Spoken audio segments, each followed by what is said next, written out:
उतरे ये हैं हमने और दिखाया नीचे उतरे। इसीलिए है कि आप देखिए कि ये अनोखा एहतजाज है सरदार रंजीत सिंह का, जिन्होंने कहा कि मेरे पास इतने पैसे नहीं है कि पेट्रोल डलवाऊं, मैं रिक्शे में आया हूं, लेकिन रिक्शे का किराया भी कोई कम तो नहीं होता। बसरा साहब, आप लोग क्या कर रहे हैं? ये क्या, कैसी ओगरा कहे 1 रुपए बढ़े और आप जो है वो उसके ऊपर। सुमैया बड़ा अहम सवाल है, लेकिन एक फिक्रा वो जो पहला हमारा सर, ये चल रहा था दुखी issue, सवाल है मेरा, जब ये अहम जीते, नहीं है, दुखी सवाल एक फिक्रा, जब ये जीत जाएंगे, जहां से जीतेंगे वहां फेयर इलेक्शन होगा, जहां से हारेंगे उस वक्त तक नहीं मानेंगे जब तक ये हुकूमत में नहीं होंगे। अब सिंध में ये इसका महंगाई से क्या ताल्लुक है? अच्छा, और फिर मैं दोबारा कहूंगा, इनको ईवीएम पे हमने इलेक्शन करवाना है, खा ये रोए चीखें। पेट्रोल पर बात कर रहे, एक जुमला, इसका महंगाई से क्या ताल्लुक है? अब बात आ गई बात महंगाई की। अच्छा, कती दो राय नहीं सुमैया, ये बहुत बड़ा इशू है, कोई इफ एंड बट नहीं है, कोई अगर मगर नहीं है, हमारे लिए बहुत बड़ा चैलेंज है। सर, ये कब तक इतना बड़ा इशू बना रहेगा आप लोगों के लिए? इशू तो आवाम के लिए बन गया। अगर सुमैया 70 साल इंतजार किया तो 3 साल वाले ने मेहरबानी करो को टाइम दे दो थोड़ा जा, मेरी गुजारिश सुन ले। तब्दीली भी आपने आने का वादा किया था सर, 70 अच्छा मेरी गुजारिश तो सुन ले ना। तो ये सुमैया मेरी बात तो ओगरा कहे 1 रुपए बढ़े, आप 5 रुपए बढ़ा देते हैं। 4 बारियां लेने वाले 70 साल जो हुकूमत करते रहे हैं, अलादीन का चिराग नहीं है इमरान खान के पास, वो रगड़ेगा तो एकदम सारी चीजें ठीक हो जाएंगी इंशाल्लाह। हमारे लिए चैलेंज है, कोशिश कर रहे हैं। पेट्रोल डीजल जो है आपको भी पता है, ये अभी जो आ रहे हैं ये रक्षे पे, दूसरे खित्तों ये पहली बात तो ये है कि सुन ले सुमैया, मेरी बात तो सुन ले। ये अब मेरे भाई जो अच्छा है, हमारे जो पार्लियामेंटेरियन जो अवामी नुमाइंदे होते हैं, उन्हें एहतजाज का हक है, लेकिन ये कहना कि उनके पास किराए के पैसे नहीं है, इसको ना आप मान रही है ना मैं मान रहा हूँ। बात ये है कि ये इनका ही किया दरा है, तमाम इदारों को तबाह बर्बाद इन्होंने किया था। बस कर दें, अभी 3 साल 3.5 साल बाद आवाम ये नहीं कह रही कि अच्छा 80 बस कर दिए, 70 वाले को माफी दे दो, ये सुमैया बड़ी ज्यादती है। राना एहसान साहब, आप लोग भी बड़े आए थे, आप लोगों ने पीडीएम बनाई, लगता है ये 70 साल वालों के साथ मिल गई हैं। मुझे बात करने देना बसरा साहब, आप लोगों ने पीडीएम बनाई, राना एहसान साहब, 11 जमातों ने कहा कि ये महंगाई के खिलाफ है, हम महंगाई के खिलाफ खड़े हुए हैं, इस हुकूमत को घर भेजेंगे, हम ये कर देंगे वो कर देंगे, लेकिन आप लोग भी महंगाई के खिलाफ कुछ नहीं कर पाए। ये महंगाई आउट ऑफ कंट्रोल हो चुकी है। अब देखिए, ऑपोजिशन को एहतजाज करना होता है, लेकिन मैं आपको बताना चाहता हूं ये 70 साल का नारा बोगस है।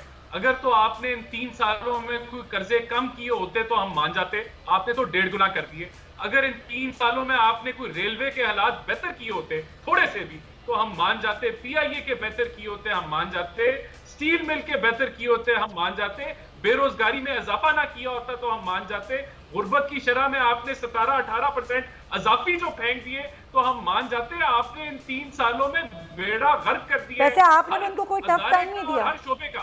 तो अच्छा नहीं, और समझिए मुझे ये नहीं कि चौथे साल हुकूमत में इनके पास जवाब नहीं है। ये कहते हैं पिछली हुकूमतें, भाई आपको चौथा साल है आपका हुकूमत का, आप अपनी परफॉर्मेंस का जवाब दें। आपने आटा भी इंपोर्ट करना शुरू कर दिया, आपने चीनी भी इंपोर्ट करना शुरू कर दी है, 450-500% आपने दवाइयां महंगी कर दी हैं। आप 70 साल कहते हैं, भाई कुछ कोई शर्म करें, कोई हया करें। 70 साल आपने 3 सालों में क्या किया है? कहां बेहतरी लेके आए हैं? किस शोबे में बेहतरी की है? आपने इलेक्टोरल, आपने क्या कहते हैं पुलिस रिफॉर्म्स लानी थी, आपने छठा आईजी चेंज कर दिया।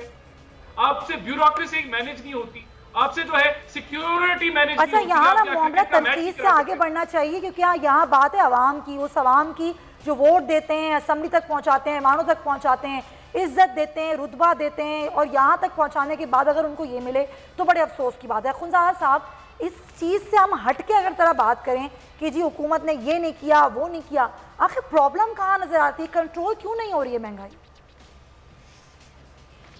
महंगाई का जितना जिम्मेदार हुकूमत है इतना मैं अपोजिशन को भी समझता हूँ।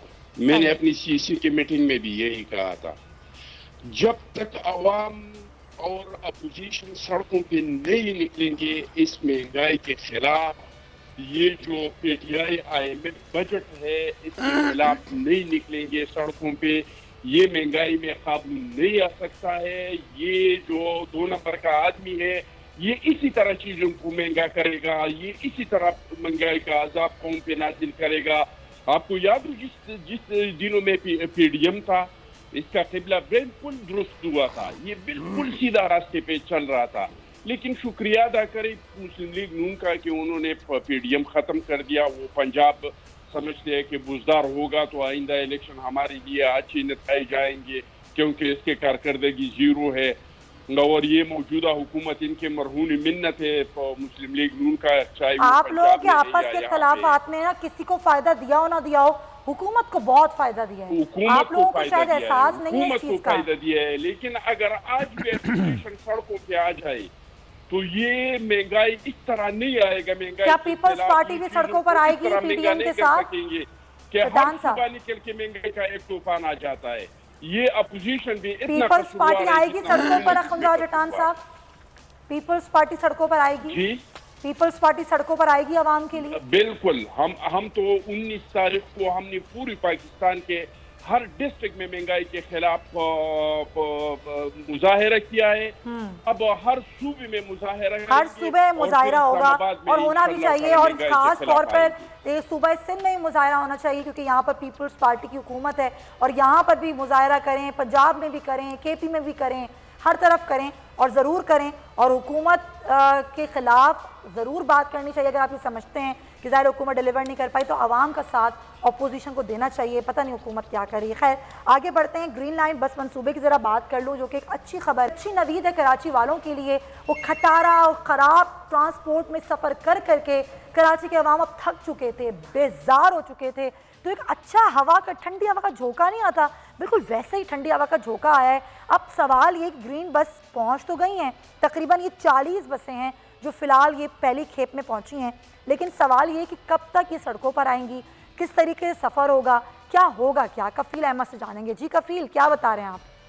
देखिए 6 साल के बाद ग्रीन बस मंसूबे के लिए जो है वो कराची पोर्ट पर बसें आ चुकी हैं और कराची वालों के लिए कम से कम इस हद तक जो है वो खुशाइन है कि अब जो बसें हैं वो चल सकेंगी इस मंसूबे के ऊपर।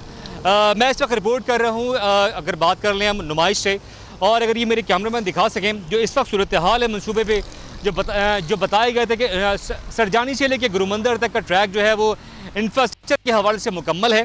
ताहम जो स्टेशन हैं वहाँ पे चूँकि इंफ्रास्ट्रक्चर जो है वो खासा पहले बन चुका है, तो उसके बाद जो स्टेशन थे उन पे कुछ हालत जो है वो खासी अच्छी नहीं थी। और हमने इससे पहले भी जो है वो रिकॉर्ड करते रहे कि वहाँ मुख्तलिफ जो नशई अफराद थे उन्होंने वहाँ पे जो है वो डेरा जमा लिया था, उनको वहाँ से रिमूव किया जा रहा है। उसके अलावा जो स्टेयर्स थी उनकी हालत बहुत ज़्यादा ख़राब हो चुकी थी, उनको बेहतर किया जा रहा है। और जिसके अलावा स्केटर थे उसको भी जो है वो बेहतर किया जा रहा है। इसके और जो लिफ्ट थी उस पर काम भी जारी है। तो तकरीबन 2 माह का अर्सा बताया गया कि ये तमाम काम होंगे। तमाम काम के बाद जो है वो जदीद जो सिस्टम है बसों को रन करने के लिए उसको तैयार किया जा रहा है। और उसके बाद ये जो बसें हैं ये इस जो ग्रीन बस मंसूबा है उस पर रवा दवा होंगी। मैं अगर आपको थोड़ा सा पीछे ले जाऊं तो आपको बताऊं कि जब मंसूबा के आगाज़ हुआ था 2016 में, उस वक्त इसकी लागत 6 अरब रुपए रखी गई थी और कहा गया था कि 1.5 से 2 साल के अरसे में ये मुकम्मल कर लिया जाएगा। ताहम वो बढ़कर जो है वो 12 अरब पहुँची और उसके बाद डिज़ाइन में तब्दीली की गई और वो 18 अरब तक पहुँची। और अब गुज़िश्ता 2 साल के अंदर ये लागत जो है वो 26 अरब रुपए तक पहुँच चुकी है। तो अब देखना ठीक है कफील, बहुत शुक्रिया आपका। और ये ज़ाहिर लागत भी बताना बड़ी ज़रूरी थी, ये कहाँ से मामला शुरू हुआ और कहाँ तक पहुँच गए। चले खैर, मैं तो इसको पॉजिटिव लेती हूँ। लगारी साहब, शुक्र है हमारे कराची के लोगों के लिए भी कोई अच्छा मंसूबा आया, वो भी सुकून से एक अच्छी बस में बैठकर जाया करेंगे। मुझे याद है कि जब हम बचपन की अगर बात करें तो उस वक्त CNG बसें चली थी, वो बड़ी अच्छी थी और अच्छा लगता था उसमें बैठ के, अच्छा एहसास होता था। अब ये मामला क्या लग रहा है आपको, वाकई कुछ दिन का सुकून होगा? सब्सक्राइब करें और बेल दबाएं ताकि कोई खबर रह न जाए।